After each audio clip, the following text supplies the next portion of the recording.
Hello, everyone, and welcome back to Game, Develop, Repeat. I am your host, Chris, and in today's episode, we're talking about Front Mission 3, and we're using it to have a conversation about some game design fundamentals, about what takes a game from pretty good to incredible, or even what takes a game from really bad to great, because it can be a small little difference, right? There can just be a little thing that you change, and suddenly your game is top tier. Now, is listening to this episode going to give you the secrets of game design? Are you going to listen to this and you're going to sit down and you're going to go, okay, I'm going to make a masterpiece now in the next 10 hours. Now I'm ready. No, but it might point you towards some things to pay attention to. It might point you towards, oh, is this something I should experiment with? What about that? What about this other thing? Because I'm out here trying to learn game design just like the rest of you. I am by no means an expert in game design or creating games. I've made one game, and I'm working on some other stuff. That's where we're at, just so you know who you're talking to here. But hopefully I can pull your attention to the things that stand out to me and stand out as, oh, that is making or breaking this game. First, let's set a foundation and talk about Front Mission 3, which is one of my favorite games from my childhood and is a phenomenal experience.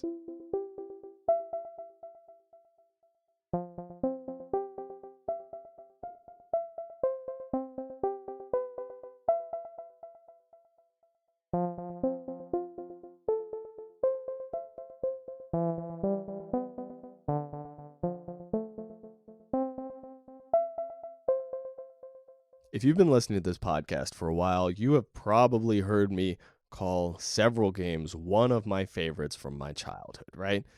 Because I like talking about my favorite games from my childhood. Just to really drive the point home, this game, I distinctly remember in elementary school bringing a copy of this game, like just the CD in the case. I couldn't even play it or anything at the school. I brought a copy of it to show and tell because they were like, show us something that is great and you really like or whatever, right? In elementary school. I brought a copy of Front Mission 3 because I was like, I love this game so much, I got to go explain it to people. Which is maybe foreshadowing for the creation of this podcast, and I had no idea. But it is a phenomenal game, and looking back at the fact that I played it at that age, I am surprised that the game was so well designed that my little distractible me was able to grasp this game at that age. I was like, oh, okay, this is cool. This makes sense. I understand. Let's play. Let's go. I'm sure there are things that escaped me. Probably a lot of things. I think at a certain point, the game probably got way too hard for me. But I just played it a little bit before recording this episode. And it's not like giving you the kitty gloves in the first couple battles. It immediately makes you feel like things are at risk, like early on in the game.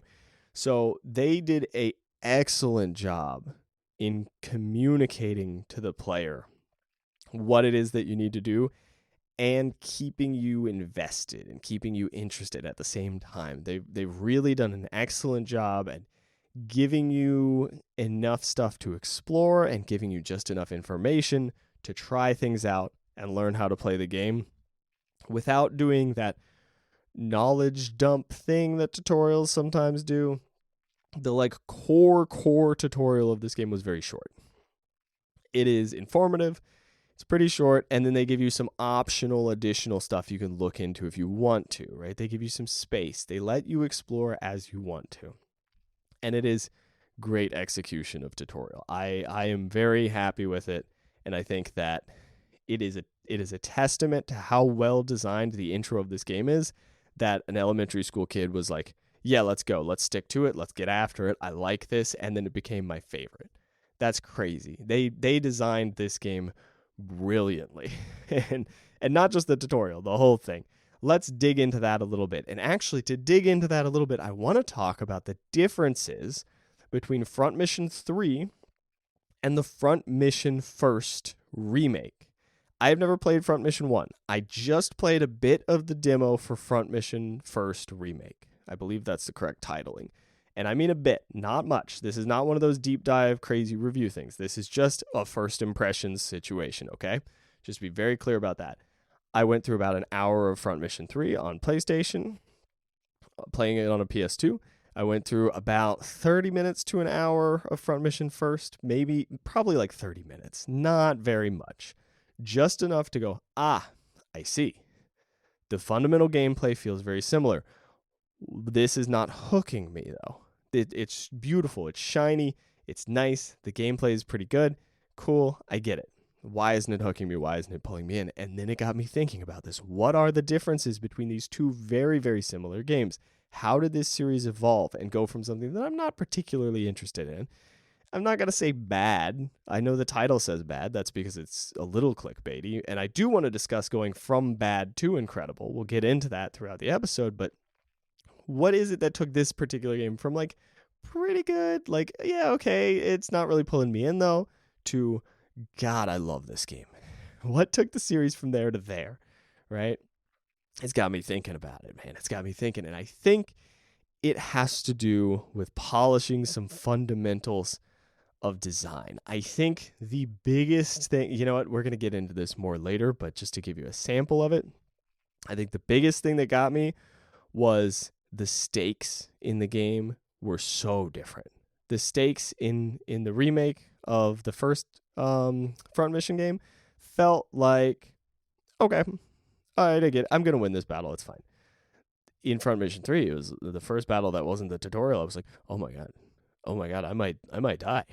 Oh, I might. And with the story that's going on, that's a real problem. Like, what's going to happen? Oh no, right? That is key. And we'll get into this more. A few things in Front Mission 3 that stood out for me. The UI and the maps. There is a chunk of this game that is the internet and like email and stuff, right? You can go in and you can like email people and it lets you enter somebody's like email address. I haven't even played with that. I'm wondering if that's like a function to enter cheat codes or something. I'm not sure. But you can like email other characters, you can read your email, all that stuff, and it's like, oh wow, how earth-shattering, right? Okay, fine, fair enough. But the map of the internet, and I mean map, they've got like a network you can go into. Every time you find out about some website, you can go into this layered map. And it's hard to explain verbally, but you click on a node and then it like zooms down as though you're going through levels on like an elevator. It's like, oh, okay, you're going into the government category, and it zooms down, like down a level, and then there's a bunch of options, and you click on one of those, and then it goes to the web page, and then you can browse the web page either from this weird visual version of it that kind of displays all the sub-web pages at a glance, or from within like a web page like you would normally playing the Wikipedia game, clicking through links, right? And it's such an interesting, weird little thing that they did. I'm like, why did they do this? And why do I love it so much? Why is this charming me, right? It's like, in order to explore the lore, you could just give a list and then a list within a list and a list within a list. Or, and hear me out on this, like, who pitched this, right? Who was doing the development for this game and went, hey guys, I know we're just trying to make a really good game, and I get that. What if we visualize the internet within the game, right? What did that meeting look like? You know what it probably looked like? Somebody probably walked in with a sketch and was like, hey, what if we do this for the UI for like exploring the network? I think it'll feel like really techy. And then the other person was probably like, oh my God, that looks awesome, right? That's so cool. How hard is that to implement? He's like, oh, I can do it. It's fine. We'll get it done, right? And the other guy's like, okay, cool. I mean, do it. Give it a shot. Let's see what it looks like.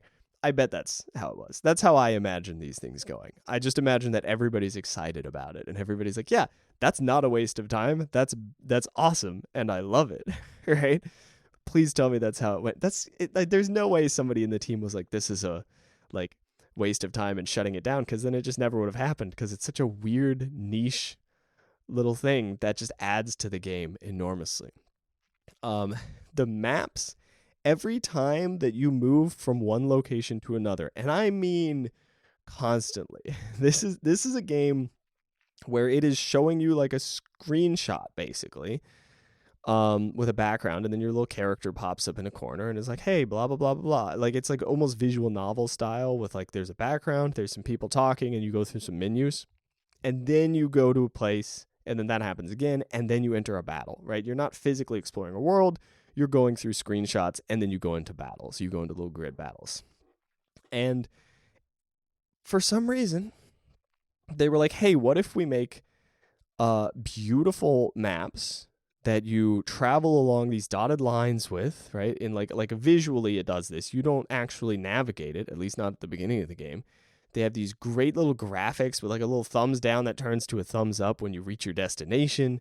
And it's just got so much charm. It is oozing charm across the entire game. It's really impressive. How much they put into just like these little UI map details and all this stuff.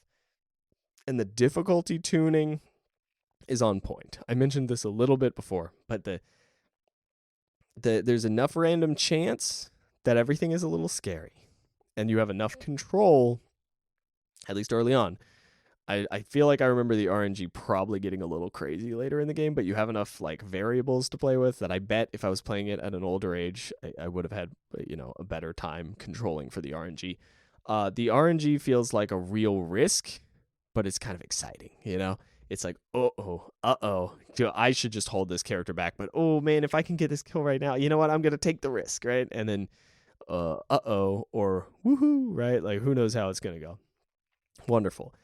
In Front Mission First, I started playing it, and I was like, this is tuned so that I win, but it takes a while, right? Front Mission 3 was tuned so that you're going to win on a knife's edge, right? It's going to be scary. You have a pretty good chance of winning unless something catastrophic happens because it's the beginning of the game. But if you do something stupid, you're going to get punished. Front Mission First, playing in the first like real fight in the game, I was like, yeah, I'm going to win almost no matter what I do. Like this, and this is just going to take too long too. Like they're damage sponges. It's going to take a while and I'm going to win. So let's just get, having said that, I liked how the game looked. It looked very charming. I was excited about it. And I'm so happy that they're remaking this series. Like, I'm going to look at the second one too and be like, is this one that I want to play? And when the third one comes out, I'm probably going to give in. I'm probably going to end up buying that one because, the whole show and tell childhood thing, like, how could I not? They got me on that nostalgia, man. They know what they're doing. That I think that gives you a foundation of what game we're talking about here. I'm trying to think if there's anything I've really missed, any core details. You know what? I suppose I should mention this. The narrative, the story within this game has political stakes. It feels like your actions are going to have a large impact on the world around you and on some people that you're close to.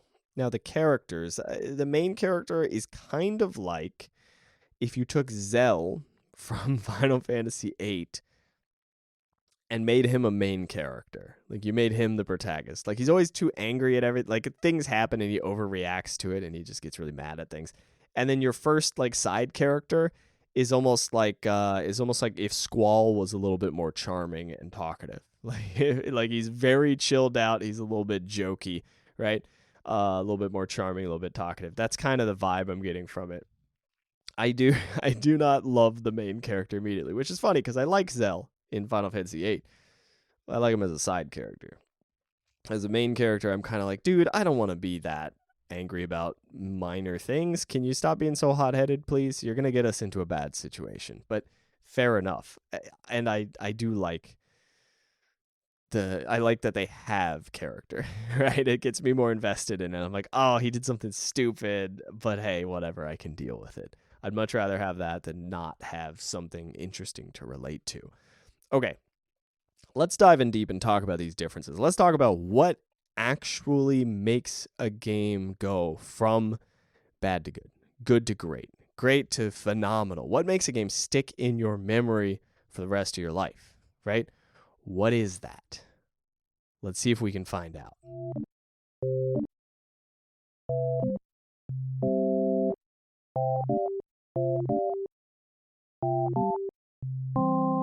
let's talk about some game design fundamentals. Here is my thought process, all right? This is just my opinion, my thought process on designing a game that has potential at a fundamental level.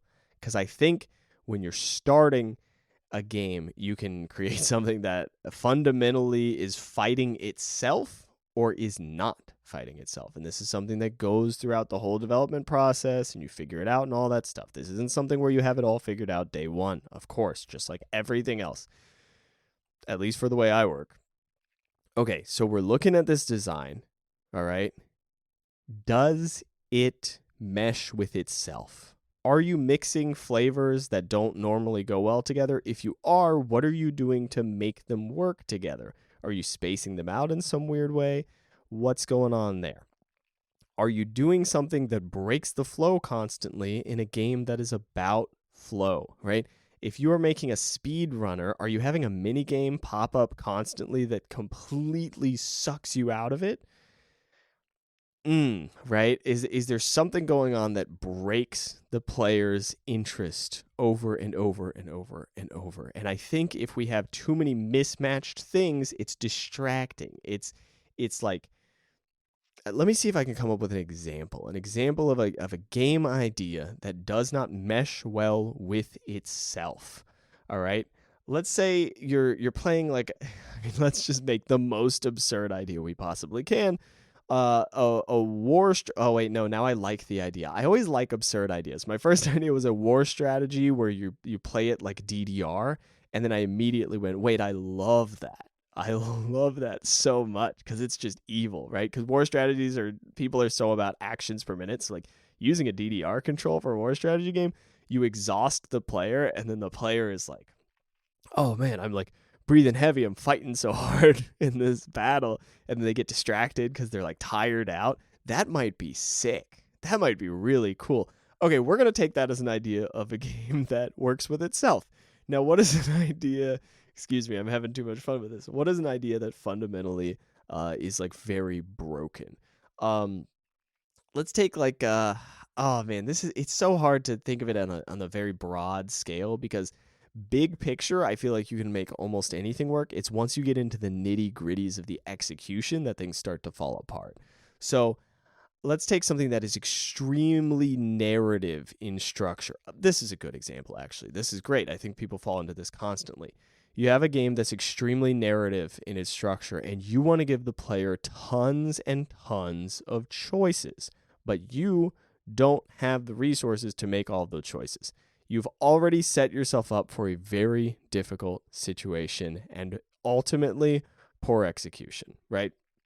If you've set yourself up with a game that has 3,000 endings, right? Like you're trying to make it so wide open, you're going to end up having to do some weird shortcut, where you have 3 endings and they're just like variations on the same thing that don't feel significant. So if your goal is making the ending changes feel significant, I feel like you're giving infinite player choice and having a tight narrative structure, they don't go hand in hand oftentimes. That's the sort of thing I'm talking about, where you write yourself into a corner very early on by having this thing that is just over ambitious is maybe the easiest way to put yourself in a corner here. If it's well beyond your ability, then you're going to set yourself up for some huge flaws because you're going to have to take these huge shortcuts in your execution.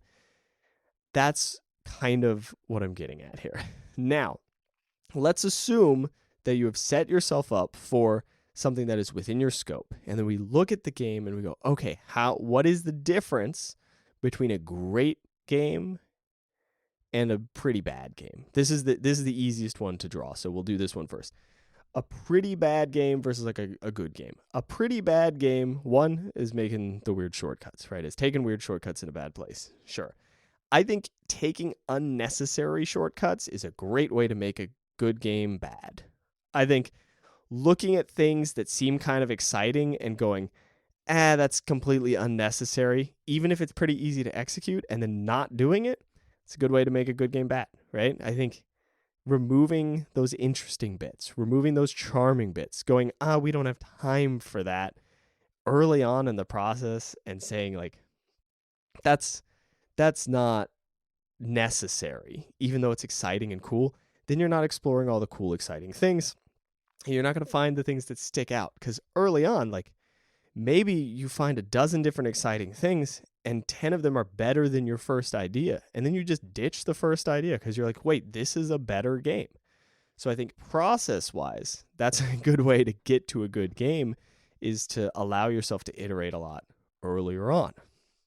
In terms of things that really, really make a game bad, user experience stuff can ruin a game for me. Absolutely ruin. If the game has all of these like clunky menus, I wish you could see the face I'm making right now talking about this. Some of these things that you run into are just like, oh God, can you please just let me do one click to get through this? Do I have to click through 7 different things? Like, you're taking up so much of my time. And I recognize that this is me focusing on like the most weird nitty gritty thing, but like, oh man, if I have to go through like 12 menus to do something that I do all the time, you've made part of your game bad, right? That's bad. That's just not good. Like, that's one of the few things that you can look at and go, that's kind of objectively bad, right? Bad user experience is just bad. It's not something where we can go, oh, well, you know, this was an artistic decision, and like, oh, they made Titus laugh like that on purpose, right? Because it's supposed to be an awkward scene. People who know Final Fantasy X probably have a very strong opinion on whether or not that was on purpose. And not whether or not it was on purpose, but whether or not it was a good choice. If UI is bad, everybody's just going to be like, yeah, this sucks, right? This is not a good experience. If the menus are obnoxious, if the visuals are grating on your eyes in a way where like the color themes are completely wrong, you can take the text on a website, change the color to all be yellow on a white background, and nobody is going to read what's on that website, no matter how valuable the information is. You could give me the secret to happiness, and if it's yellow text on a white background, I'm just going to be miserable for the rest of my life instead. It's horrible. It looks so bad. Stuff like that, man. Like, these are the things that I think really bad games do. They do choices like that where you're just like, why did you make that decision? Why did you not give me a way to mute this particular sound effect? Why did you not give me a way to I don't know, like, some of these are just nitty gritty, like things that are pet peeves in major games, because I don't play that many terrible games. Why didn't you give me a way to quit the game? It's a thing, right? Like why do I have to go through all this stuff to quit the game? I have to go through like 3 loading screens to quit the game. Why can't I just click quit, right? There's so many little things like that. And on the scale of combat, so here's a great example. HP sponge enemies. Now we're talking about games that are just like okay, right? Games that are okay. If the way that the scaling for difficulty works is it's just an HP sponge thing, all right, that's just fine. It's just fine. That is a feature of the game that is just going fine. Or it's being bad. It's like bad to okay, depending on the rest of the gameplay. It's just, oh, yeah, we cranked up all their health, right? Okay, great. Now the game just takes me longer to play. Good. Okay, cool. Whereas an exceptional game goes, hey, I know you want a more difficult mode. Here is a version of this enemy that behaves differently. Here's a version of this enemy that has a new skill that you usually don't run into until another time, right? Here's a version of this enemy that hits harder or has an attack that you have to dodge on a tighter timer, right? There's some skill-based element added in.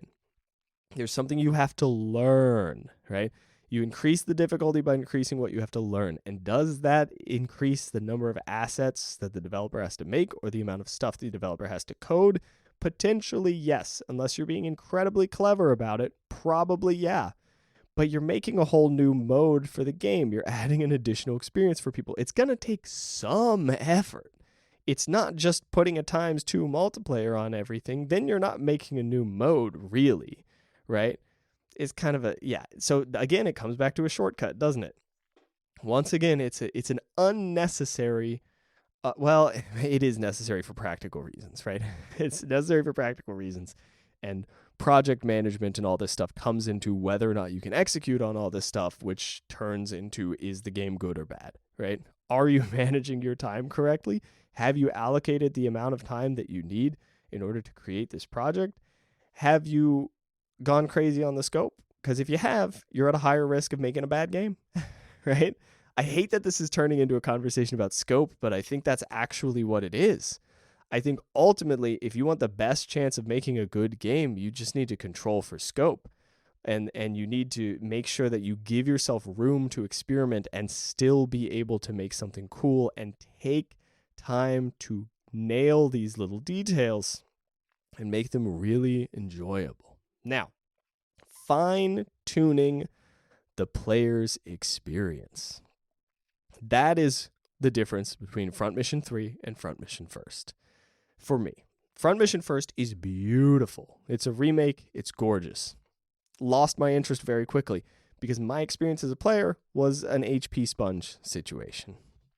It was a situation where I was like, I'm going to win this battle. It's just going to take a little longer. I don't feel like there's any stakes. And the story was charming in its old video game story vibes.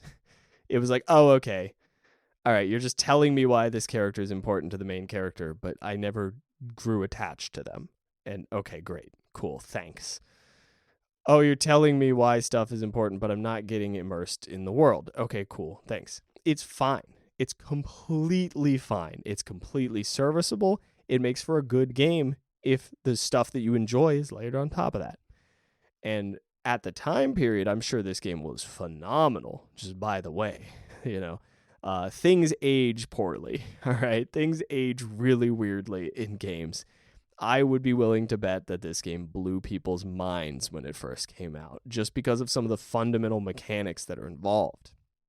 But for me, going back playing it now, the difference between these two is so huge. The difference is massive because we've learned so much in those years about players' experience, and players understood the game better by then, right? By the time the third game comes out, you're making it for a whole different audience. You're making it for a whole different everything, right? So the player's experience changes and then the game design changes, right? So it's hard to really, like, when I'm assessing Front Mission First, it's like, okay, well, it's a whole different thing, right? I'm not calling it a bad game, but I am saying it doesn't grab my attention in the way Front Mission 3 does. It is an okay game right now, which means it was probably phenomenal when it came out. Now, I'm a big proponent of, to make a game exceptional. Let's get to this bit. To make a game exceptional, I am a big proponent of putting time and effort into frivolous stuff once the core is great, right? When you have a game that has really great core gameplay and is just a nice experience, right? Everything's polished. You're not having issues with the UI. There's no stupid thing where the player is like, oh, God, just hurry it up already. Or just being like really frustrated with some little thing that they run into constantly. You barely have any of that. The core gameplay is rewarding. Everything is clean and compelling and has had enough time to bake. Once you're at that point, who doesn't want just a little something on top or a little Easter egg in there where you're like, I can't believe they included that. This is the sort of thing that stands out to me. Final Fantasy VII, the entire weird minigame thing, every single minigame in Final Fantasy VII stands out to me as like, what the heck? This is amazing. How did this make the cut? Oh man, indie games. So much stuff with indie games. Celeste, the little bit of charm that's added with the end game states of how many collectibles you picked up throughout the game, right? Just the collectibles. Once you've got this many, here's a little reward for you. If you got this many, here's a little reward for you. Here's a little charm. Here's a little taste of your success. Here's a little reward for what you've done. Incredible games stick in your memory because you feel like you accomplished something at the end of it. Is that it? I think that's a big part of it. At the end of it, you go, I went on a journey. I've completed this journey, and this is sticking with me. This is a beautiful experience that I've had. I've learned something about these characters or myself or my capabilities or what have you. A good game is a game that you play and you go, man, that was really good, right? You go, wow, that was really fun. That was a really good game. And sometimes just a really good game can be incredible for you based on the time you experienced it and the people that you played it with and so on and so on.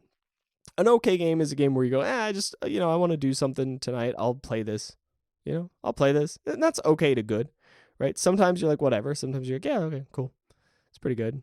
And then bad game is the game that you buy and then you're screaming for 2 hours straight because you can't get the freaking thing to work. And when it does work, it's buggy.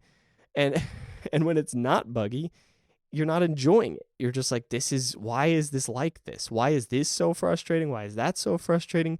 Did anybody look at this and think it was good?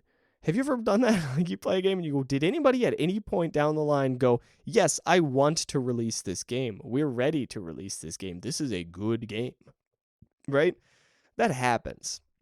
I don't think it happens a lot, and I think it only happens as a result of practical real-world limitations. And occasionally, somebody with really weird taste or no real understanding of like the industry at large, or like, I don't know, man. Here's the other part of this. Make bad games that you're passionate about, right? Cool, great, get after it. I feel like the Pirate Software guy is always on this kind of thing. Like Thor, he's like, yeah, make a bunch of bad stuff. Don't worry if the stuff you make is bad. It's going to be. This is the other element. This is the most important element. What am I even talking about with the rest of this? The real key to going from making garbage games to making incredible games? Do what Larian Studios did, all right? What did Larian Studios do? They made a bunch of games within a genre that they loved, and they kept working on those skills. And every time that they released a game that was kind of a buggy mess, they fixed it. They worked on it. They improved on it. If I remember correctly, I might be misremembering this, but if I remember correctly, the earlier releases that they had, oh Lord, I'm forgetting the name of the games that they released before Baldur's Gate 3. That is rough. That is not a good look. What is the name of that series? Give me one sec. Divinity Original Sin. They released Divinity Original Sin. They released Divinity Original Sin 2. Then we move forward to Baldur's Gate 3, and huge smash hit, right? The Divinity games were successful. No joke. They were successful games. I remember hearing about them, people telling me they're some of the best stuff in the genre. But that came through a process. They care deeply about it. They make the game. They get even better. And then they care deeply about it. They make the next game. They get even better. And then they make something incredible. I don't think anybody would qualify any of their games as bad. I don't know anything they made before Divinity Original Sin. I don't know what's going on there. I haven't done a deep dive into that studio whatsoever. But I do know that Baldur's Gate 3 is clearly the work of people who are profoundly experienced. They know the ins and outs of that genre. They know the limitations, and they know how to stretch those limitations, and they have the tools because they've already been working on this genre for so long, and they're all passionate, and they've all been doing it for a long time, and they care about it, and they're doing it in a sustainable way. Like, these guys committed to a thing that they loved doing, and they kept doing it for a long time. That's the real secret. That's it. That's the deal. There's not a hack to be the greatest game developer ever after you learn these 5 cool tricks. Whoa, you'll never believe. No, man, it's years and years of experience. Like, how do you think Mario got so good? Not Mario, the character himself, although he's had a lot of practice over the years too, hasn't he? No, the Mario games started very simple, and then every game, they add more stuff to it. They add more interesting stuff, and they narrow down, and they figure out exactly what they want to do. And it's not the same exact people working on it every time, but it's the same idea. They have a consistent concept that they keep working on. So if you're making some stuff, make some stuff that you enjoy. That's where you start. You don't even have to pick a genre that you're obsessed with. You just start making things that you enjoy and get better and better at making things that you enjoy. And then you'll find what you enjoy. And then you'll find this intersection of what you enjoy and what other people enjoy. And then you're like, I like watching other people enjoy what I make. That's exciting. Let's see what else we can do here, right? That's enough. That's how you go from bad to incredible. That's the real trick. It's practice. Years and years and years and years of working on it and paying attention and being passionate about it and doing it sustainably. Please, please, please, please, for the love of God, do things sustainably. Do not burn yourself out. Please, I'm begging you. Do things in a way that you can work on them over the long term, because then 10 years from now, you're going to get to show me what you made, and I'm going to get to lose my mind over how cool it is. All right? Just take your time. Work gradually and just consistently work towards cool new things. Okay, that's me talking to myself. Once again, as usual, I'm giving myself that advice and pretending that I'm giving it to you, but hopefully it's good advice for you too. You let me know. We'll figure it out. Oh, I got to check in on my own stuff. Oh my God, this episode's so long. Okay, speed run. My own development. I've gotten basically nothing done in my own development because I've been dealing with health things and also making excuses. It's a combination of the two, and they really conveniently work with each other, right? It's like, oh, well, I have a headache, so I can't possibly do anything else in life except for be upset about my headache. So that's one. I'm obsessed with playing chess right now. And I've realized that I have this competitive streak, and I'm obsessed with chess rankings on like chess.com. I'm like, I want to get good at chess. I'm terrible at chess. My ELO is like 400. So I want to harness that competitive nature for game development. And I'm thinking, oh, maybe if I do some game jams, I'll be willing to work on game stuff right now, even though I have a headache a lot, right? Like maybe we can do that. That would be good. And then I can stop making excuses and procrastinating, because I'm definitely procrastinating currently. I have some YouTube video ideas and Twitch stream ideas. This is not set in stone, but I just feel like there are some YouTube video ideas I have that would be really fun. That would be really enjoyable to make and to share with you. And I want to explore that. And I got to get like the equipment I need for it. But I think that would be really fun. I'll more on that in the future, potentially.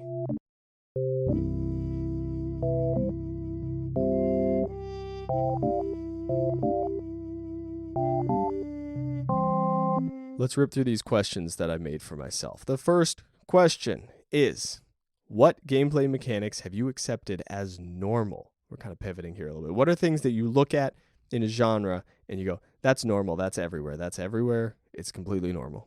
So no need to change it. All right, that's question number one. Next question, is there any room for improvement in those mechanics? Is there anything where you think, you know what, this could be better though, right? Because this is another way that games become exceptional, is they notice something and they change it and they make it better. I think this is coming in the war strategy genre. I've played 2 demos for 2 different war strategy games, and both of them have done something with their gameplay mechanics that makes me go, oh, whoa, I didn't see that coming, and I love that. That's so cool. I think it's happening. I hope it's happening. Maybe this is just cope. Maybe this is just me being like, please bring this genre back. But I think there's a very real chance that within my lifetime, I will see a resurgence of the war strategy genre. That would be beautiful. I love those games. Last question. Is there something about those mechanics, the mechanics in this genre that you're talking about or whatever, is there something about the mechanics that you're talking about which targets the incorrect audience for your particular game? So maybe you're looking at platformers, and the standard mechanic in a platformer is that if you fall into a pit, you die. Is there room for improvement with that, right? Maybe you're doing hazards instead of pit. Maybe you're falling up. I don't know. Is there some weird version you can do? And is there something about that mechanic which is targeting the wrong audience? Is falling into a pit annoying for your audience? Is it, does that make sense? Is precision platforming the right thing for an audience that is children, primarily like young children? Or do you want a type of platforming that is not so much precision based? You know what I'm saying? That's kind of what I'm getting at with these questions. Maybe they'll bring some value to you. And then I've got a tip for myself, and it might help for you too. A tip for this week is to give yourself some genuine silence to make room for planning and thinking. I mean, actual silence. No podcast in the background. You're not playing a game. You're just chilling. Maybe you're folding laundry or something. Something where you're not thinking. Let yourself think. Turn off the audio while you're taking a shower. Don't listen to this podcast while you're showering or whatever. Or like, give yourself a minute. Even if it means you got to pause me. It's okay. I'll be here. I'm recorded. You can always pop back and listen to it. That is everything that I have for you this week. Thank you for listening. I hope you have a fantastic week. Get out there, make some stuff, and have fun with it. I'll see you in the next one. Bye-bye.